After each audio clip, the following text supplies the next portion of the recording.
Guys, samahan nyo ako sa paglalakbay. Trip tayo ngayon guys. Walang magawa sa buhay. Ayaw, lima.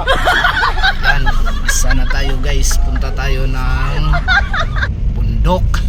Ayan. Yan ang travel ko ngayon guys. Trip lang to mga guys. Ayan. Tuloy-tuloy na lang tayo mga guys. Panoorin lang nyo to hanggang sa dulo ng walang hanggan. So yan.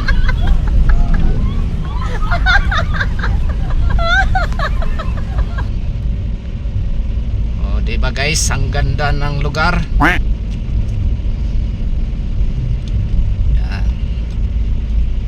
Sa araw na to guys, trip natin is maglakbay tayo.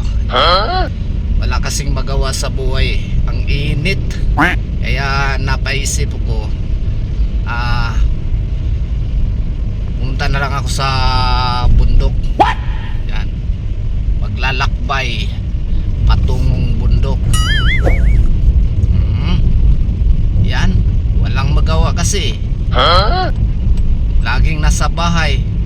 Kaya paminsan-minsan naman lumabas din tayo sa bahay.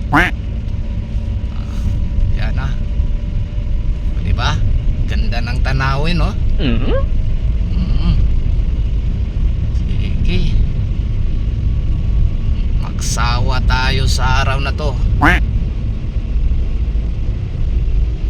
Dahil dito maraming mga sasakyan din.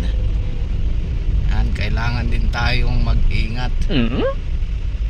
Ayan. So ito yung cruising. Madaming sasakyan.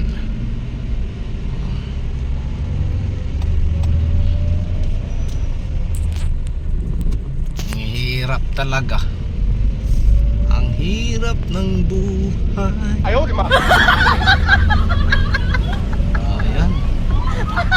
Kunting ingat lang tayo guys kasi hawak-hawak pa natin yung manubila, tapos hawak-hawak din pa natin yung cellphone. So, kailangan natin dito is kunting ingat lang. Yan o, gandang tanawin, sarap ng panahon. Ito talaga gusto ko pag nagtitripping, maglalakbay ng ibang lugar. Oh, may chicks to. Yan, may chicks. Diba? Yan. Kailangan dito nakalagay ng slow down. So, ibig sabihin yan, kailangan kang huminto ng kunti dahil may sasakyan na paraan na dadaan. So, yan oh. Wow, parang nasa ibang bansa din tayo ah. Diba? Sarap ng tignan, no? Pag ganito ang panahon. Oh, hirap. Ang kaso lang, hirap gawin eh. Nahawakan mo yung manubila, tapos hawak ka pa ng cellphone. Ayaw, lima. Ingat lang kasi maraming mga sasakyan na dumadaan. Ano? Yan. Ay kukunin lang tayo doon sa ibang lugar mga katrip.